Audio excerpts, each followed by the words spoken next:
There are some really amazing announcements through the Apple's WWDC event. We're going to get iOS 16, we're going to get a new watch OS, iPad OS, and Mac OS Ventura. But there's one thing that we haven't really talked about in this channel, and that is the iOS 15.5 update. And for anyone who has been subscribed on the channel, recently I did a video maybe a few months ago in regards to Apple buying the classical music streaming service PrimePhonic. In the recent iOS 15.5 update, they're starting to slowly introduce the idea of having classical music as its own app on the Apple platform. We know this because there is an article on macrumors.com, which was actually about a month ago from the time of this taping and recording of this video, that there is now a dedicated code through the 15.5 beta that there was going to be an Apple classical music app on its own. Now, the thing I really liked about PrimePhonic and Adagio and all the other classical music streaming services is that classical music in general needs more metadata because you have more composers, you have more conductors, you have different soloists who are performing with different orchestras. So there's a lot of metadata that is needed when you are going to purchase or, understand what you're listening to in a classical music realm. But now we're starting to see signs of that with Apple starting to slowly make moves. And my guess is that in iOS 16, there's going to be maybe a soft launch with the Apple Classical Music app. Now you're asking yourself, why is this a big deal? Because Apple took notice of what PrimePhonic is doing.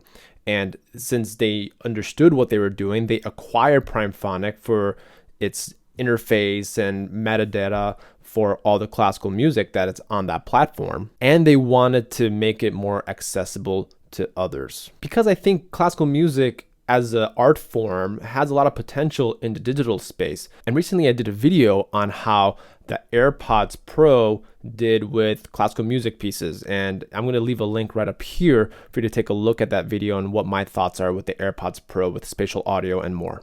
Now I want to note that one thing we did not get through this WWDC event is new earwear. We haven't really gotten any updates on the AirPods Pro in quite some time now. And I feel like this year might be the year where Apple AirPods Pro 2 and the classical music app through Apple may make its debut later on in maybe the third quarter or even the fourth quarter of 2022, close to the holiday season.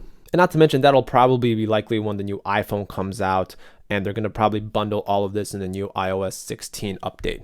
Now, this is for me a really big deal because classical musicians often struggled on how to input that metadata when they're submitting their music so they can, be purchased on iTunes, or they can do the Apple One streaming service or even Spotify. But now there's a little bit more flexibility in how we enter in that metadata.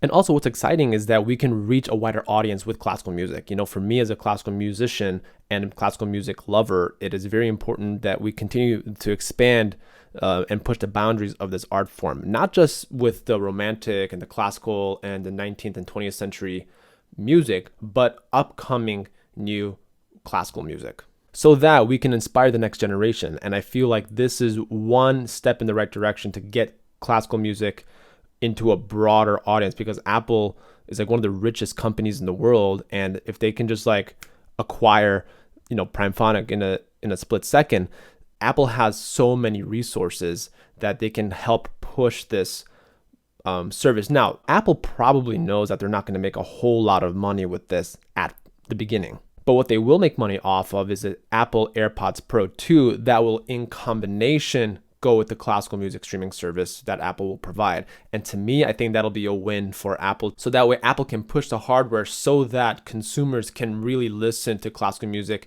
in its fine, pristine detail. And on this channel, I do a lot of classical music violin tips and violin tutorials. And if you're new to this channel, I encourage you to subscribe, hit the bell notifications. That way you get notified for when new videos come out. It helps me out as a content creator to provide more videos for you. Also, be sure to check out that AirPods Pro classical music review that I have on the channel. I'm going to leave a link right over here, and also some other violin videos over here in case you want to learn more. Thanks so much, and I'll see you in the next one.